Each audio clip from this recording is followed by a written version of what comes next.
नमस्कार, मैं doctor Navneet Sangwan BCom final year EAFM paper 2 financial management में कैपिटल बजटिंग अप्रेजल टेक्निक्स हैं वो अपन डिस्कस कर रहे थे।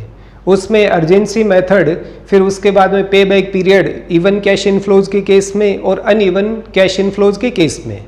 फिर पिछले वीडियो में ARR accounting rate of return या अनएडजस्टेड रेट ऑफ रिटर्न या एनुअल रेट ऑफ रिटर्न या फिर उसे रिटर्न ऑन इन्वेस्टमेंट बोलते हैं, वो अपन डिस्कस कर चुके हैं। फिर उसके बाद में मॉडर्न टेक्निक्स हैं वो आना स्टार्ट होती है। मॉडर्न टेक्निक्स में नंबर 1 आपका आता है NPV, नेट प्रेजेंट वैल्यू या शुद्ध वर्तमान मूल्य। अब नेट प्रेजेंट वैल्यू होता क्या है? सिंपल, जो आपके present value of cash inflows हैं उसमें से present value of cash outflows आप लेस कर देते हैं तो NPV आता है। फॉर्मूले के according NPV is equals to present value of cash inflows minus present value of cash outflows होता है। अब इसमें बात आ जाती है कि प्रेजेंट वैल्यू क्यों लेना जरूरी होता है। फ्यूचर में मान लीजिए आज से 1 साल बाद आपको 1 लाख रुपए किसी प्रोजेक्ट से या किसी मशीन से मिलने वाला है, तो आज की डेट में उसकी वैल्यू क्या होनी चाहिए, ये अगर अपन कैलकुलेट करते हैं तो अपने एक्चुअल रिटर्न का अपने को पता चलता है। इसीलिए जितनी भी मॉडर्न टेक्निक्स हैं उन सब में प्रेजेंट वैल्यू फैक्टर है वो अप्लाई करा जाता है। अब प्रेजेंट वैल्यू कैलकुलेट करते कैसे हैं, तो उसका भी एक फॉर्मूला होता है। प्रेजेंट वैल्यू होता है 1 divide by 1 plus R whole square n। ये प्रेजेंट वैल्यू कैलकुलेट करने का फॉर्मूला होता है। 1 यहाँ पे कोई भी नंबर हो सकता है, जैसे आपको 1 साल बाद 1 लाख रुपीज़ मिलने हैं तो वो 1 लाख रुपीज़ 1 हो जाता है। यहाँ पे छोटा सा एग्जाम्पल मैं ये मान लेता हूँ कि आर है वो यहाँ पे रेट ऑफ इंटरेस्ट है या हर्डल रेट है या डिस्काउंटिंग रेट है या कॉस्ट ऑफ कैपिटल होता है। मान लीजिए 1 साल बाद आपको 1 रुपया किसी प्रोजेक्ट से या किसी मशीन से मिलने वाला है और आज की डेट में रेट ऑफ इंटरेस्ट है वो 10% है, ब्याज की दर है वो 10% है। तो फॉर्मूले के अकॉर्डिंग आपकी वैल्यू हो जाएगी ये 1 डिवाइड बाय 1 प्लस 0.10। तो फर्दर आप इसे सोल्व करते हैं, इसका आंसर आएगा 0.909। यानी दिखने में अपने को ये दिख रहा है नेक्स्ट ईयर अपने को 1 रुपया मिलने वाला है, लेकिन उस 1 रुपए की 10% रेट ऑफ इंटरेस्ट के अकॉर्डिंग आज की डेट में वैल्यू है वो 0.909 रह जाती है। अब ये इन्फ्लेशन की वजह से भी हो सकता है, तो hurdle rate, cost of capital, discounting rate, rate of interest या इन्फ्लेशन रेट, इस टाइप के कुछ वर्ड्स हैं वो यूज़ करे जाते हैं। इनको अगर आप अप्लाई करते हैं तो प्रेजेंट वैल्यू ये निकल के आती है। इसीलिए मॉडर्न टेक्निक्स में जो आपके ट्रेडिशनल टेक्निक के ड्रॉबैक्स थे प्रेजेंट वैल्यू वाले, वो यहाँ पे इसमें से निकाल के प्रेजेंट वैल्यू को कंसिडर करा जाता है। अब किसी भी प्रोजेक्ट को एक्सेप्ट करना या रिजेक्ट करना इस बात पे डिपेंड करता है कि यहाँ पे इसका रिजल्ट क्या आता है। अगर आपका रिजल्ट 0 या पॉजिटिव अमाउंट आती है तो उस केस में जनरली प्रोजेक्ट को एक्सेप्ट करा जाता है, और अगर आपका नेगेटिव अमाउंट आती है माइनस में तो उस केस में प्रोजेक्ट को रिजेक्ट कर दिया जाता है। अगर आपका म्यूचुअली एक्सक्लूसिव प्रोजेक्ट है तो उस केस में क्या होता है कि जिसके ज़्यादा पॉजिटिव अमाउंट आती है उस प्रोजेक्ट को एक्सेप्ट करा जाता है। ये कुछ इसके बेसिक चीज़ें हैं। फिर उसके बाद में अग्रवाल एंड अग्रवाल बुक का ही एक अनसोल्ड क्वेश्चन ले रहा हूँ, शायद क्वेश्चन नंबर 11 है, उसमें अपन NPV कैलकुलेट करके देखते हैं। उसकी इंफॉर्मेशन कुछ इस टाइप से है। इनिशियल इन्वेस्टमेंट है वो ₹40,000 है, 40,000 रुपये है। लाइफ ऑफ प्रोजेक्ट 4 इयर्स आपको गिवन है। कॉस्ट ऑफ कैपिटल इसमें 10% है और नेट एनुअल कैश इनफ्लोज आपको गिवन है, उसके अकॉर्डिंग आपको NPV कैलकुलेट करना है।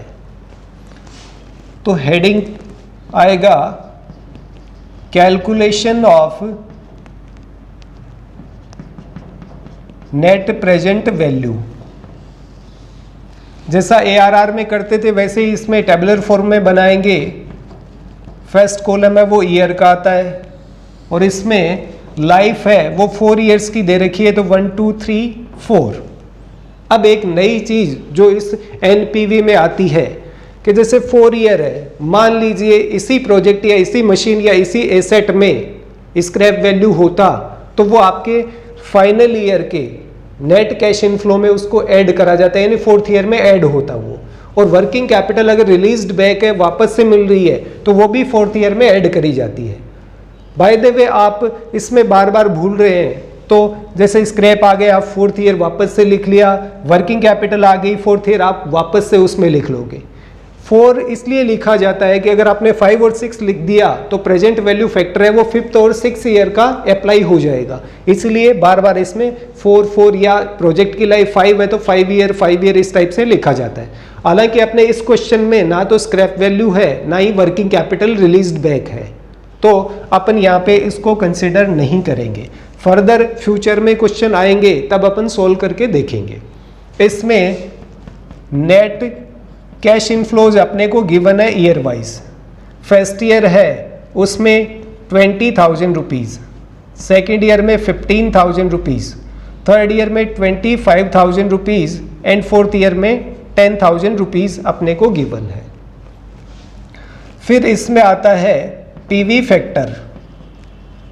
एक चीज़ वापस से यहाँ क्लियर कर देता हूँ, ये नेट कैश इनफ्लो है, इसीलिए इसमें से ना तो अपन ने डेप्रिसिएशन लेस करा है, ना टैक्स लेस करा है, ना ही डेप्रिसिएशन वापस से ऐड करा है, क्योंकि ये नेट कैश इनफ्लो है। PV फैक्टर आपकी cost of capital, hurdle rate, discounting rate उसके अकॉर्डिंग होता है, जो इसमें 10% है, तो एट द रेट ऑफ 10%। अब दो चीज़ें हैं, एक तो आप अपने कैलकुलेटर से इनको कैलकुलेट कर सकते हैं, या फिर अगर आपके पास बुक है तो बुक के लास्ट में प्रेजेंट वैल्यू फैक्टर टेबल आपको गिवन होती है। फर्स्ट ईयर में 10% पे देख लीजिए, सेकंड ईयर में 10% पे, थर्ड ईयर में 10% पे, इस टाइप से आप देख सकते हैं। लेकिन उससे भी इजी तरीका है, अगर आपके पास कैलकुलेटर है, वही फॉर्मूला या वाला वापस अप्लाई करना है, 1 डिवाइड बाय 1 प्लस 0.10, यहाँ पे 10% रेट है, आप करोगे फर्स्ट ईयर का आएगा 0.909। फिर आपको सिंपल क्या करना है, कैलकुलेटर में इक्वल का बटन प्रेस कर दो, तो वो सेकंड ईयर का आ जाएगा आपका 826.826। फिर एक बार आप इक्वल का बटन और प्रेस करते हैं तो नेक्स्ट ईयर का आ जाएगा 0.751। फिर एक बार और इक्वल का बटन प्रेस करोगे तो फोर्थ ईयर का 0.683।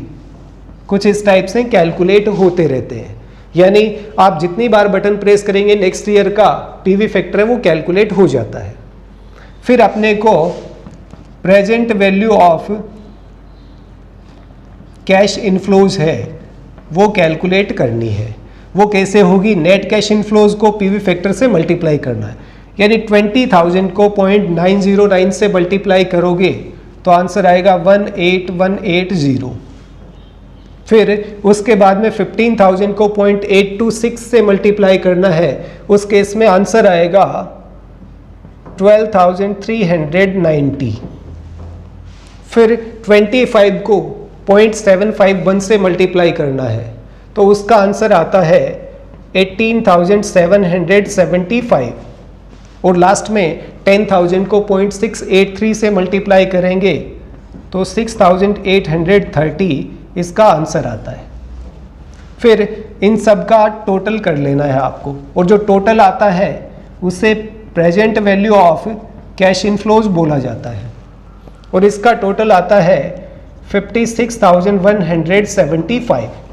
आप चेक कर सकते हैं, 5 17 24 27 7 आ गया, 2 + 1 3 3 + 3 6 13 21, फिर 2 10 12 20 26 एंड 2 56,175 इसका टोटल आएगा। अब फॉर्मूले के अकॉर्डिंग जो present value of cash inflows जो आपका 56,175 आ रहा है, तो यहीं पे फॉर्मूले में अप्लाई कर दो, या फिर यहाँ पे करा देता हूँ। एनपीवी हो जाएगा present value of cash inflows 56,175 minus present value of cash outflows. अब ये मैंने आपको बताया था कि जो आपका इन्वेस्टमेंट होता है वो 0 ईयर में होता है और 0 ईयर का पीवी फैक्टर हमेशा 1 होता है। तो 40,000 को 1 से मल्टीप्लाई करोगे तब भी आंसर 40,000 रुपये ही आना है। तो इसमें से 40,000 रुपीज़ लेस करे जाएंगे और अमाउंट आएगा 16,175 rupees. It means positive amount आ रही है तो प्रोजेक्ट शुड बी एक्सेप्टेड, यानी इस परियोजना को स्वीकार कर लेना चाहिए। अगर ये अमाउंट 0 होती तब भी उस केस में एक्सेप्ट करा जा सकता था, लेकिन अगर ये अमाउंट नेगेटिव होती तो डेफिनेटली प्रोजेक्ट को रिजेक्ट किया जाता। तो ये कुछ प्रोसीजर है जो अपन नेट प्रेजेंट वैल्यू कैलकुलेट करने में यूज में लेते हैं। फर्दर इसके 1-2 क्वेश्चन अपन और करके देखेंगे जिसमें स्क्रैप, वर्किंग कैपिटल और उसकी कंप्लीट प्रोसीजर आती है, जिससे आपके कंसेप्ट हैं वो और ज़्यादा क्लियर हो जाएंगे। तो आज के इस वीडियो में इतना ही। Thank you. जय हिंद, जय भारत।